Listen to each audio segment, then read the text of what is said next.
आप सभी का स्मार्ट स्टॉक टिप के 4th एपिसोड में स्वागत है।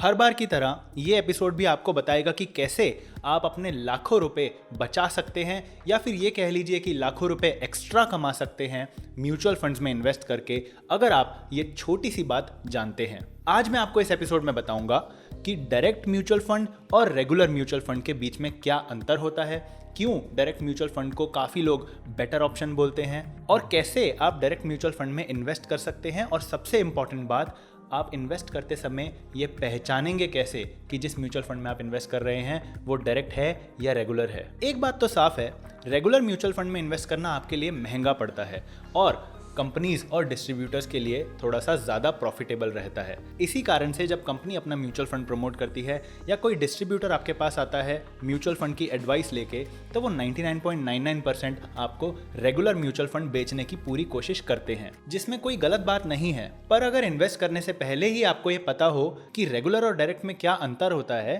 तो उसे हम कहते हैं जागरूकता। और अगर आप भी जागरूक जनता बनना चाहते हैं तो हमारी मर्चेंडाइज खरीद कर हमें सपोर्ट कर सकते हैं।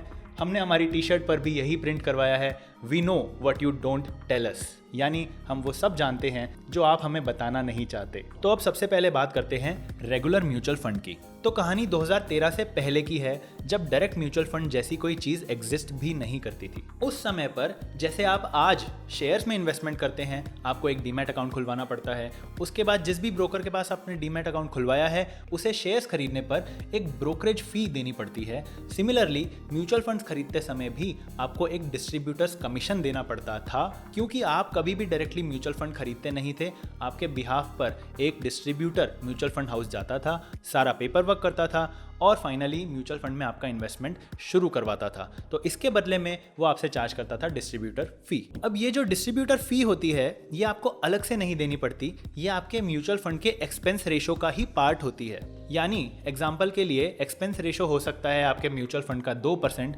और डिस्ट्रीब्यूटर फी उसी के अंदर 1% हो सकती है। और जैसे कि मैंने स्मार्ट स्टॉक टिप के एपिसोड नंबर 3 में आपको बताया था कि एक्सपेंस रेशो में 1% के फर्क से लाखों रुपए का नुकसान हो सकता है। वो कैसे हो सकता है कि अगर दो म्यूचुअल फंड है, एक में एक्सपेंस रेशो है 2.15% और दूसरे में है 1.29% और दोनों में ही आपने 5,000 की SIP डाल रखी है 25 सालों के लिए, जिसका रेट ऑफ रिटर्न है 12%। तो 25 साल बाद आपको म्यूचुअल फंड A यानी जिसका एक्सपेंस रेशो 1.29% है वो 11 लाख रुपए ज़्यादा कमा के देगा compare to mutual fund B जिसका एक्सपेंस रेशो 2.15% है। इतना ही फर्क आ जाता है डायरेक्ट और रेगुलर प्लान में, क्योंकि डायरेक्ट म्यूचुअल फंड में इन्वेस्टमेंट करने से आपका 1 से 1.5% तक का डिस्ट्रीब्यूटर फी आराम से सेव हो जाता है।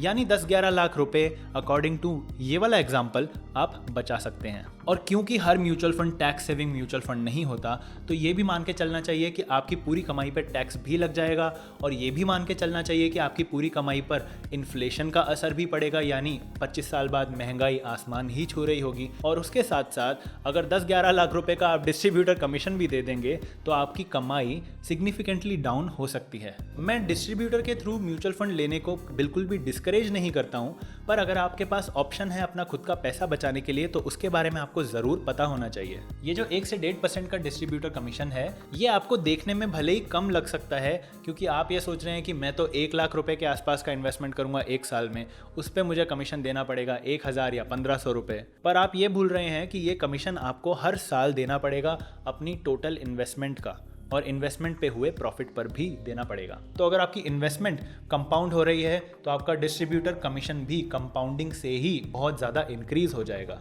अब आप ये तो जान गए हैं कि डायरेक्ट म्यूचुअल फंड आपके लिए बहुत बेनिफिशियल है, और अब आप डायरेक्ट म्यूचुअल फंड में इन्वेस्टमेंट करना चाहते हैं तो उसको कैसे करें। तो दोस्तों, मार्केट में ऐसी ऐप्स आ चुकी हैं जो आपसे बिना ब्रोकरेज चार्ज किए आपको म्यूचुअल फंड में इन्वेस्टमेंट करने का ऑप्शन देती हैं। शेयर मार्केट में इन्वेस्ट करने के लिए आपको ज़रूरत पड़ती है एक ब्रोकरेज फर्म की, और ब्रोकरेज फर्म्स आपसे ब्रोकरेज फ़ी चार्ज करती है जब भी आप शेयर्स में इन्वेस्टमेंट करते हैं। पर ज़ीरो था से अगर आप एक डीमैट अकाउंट खुलवाकर शेयर्स में इन्वेस्टमेंट करेंगे तो आपको ज़ीरो ब्रोकरेज पे करनी होगी, यानी एकदम फ्री। और अगर आप इन्वेस्टिंग में एक बिगिनर हैं तो आपको 7 investing courses free of cost provide किए जाएंगे ज़ीरोधा की तरफ से, अगर आप डिस्क्रिप्शन में दिए गए लिंक को यूज़ करके अपना डीमैट अकाउंट खुलवाते हैं।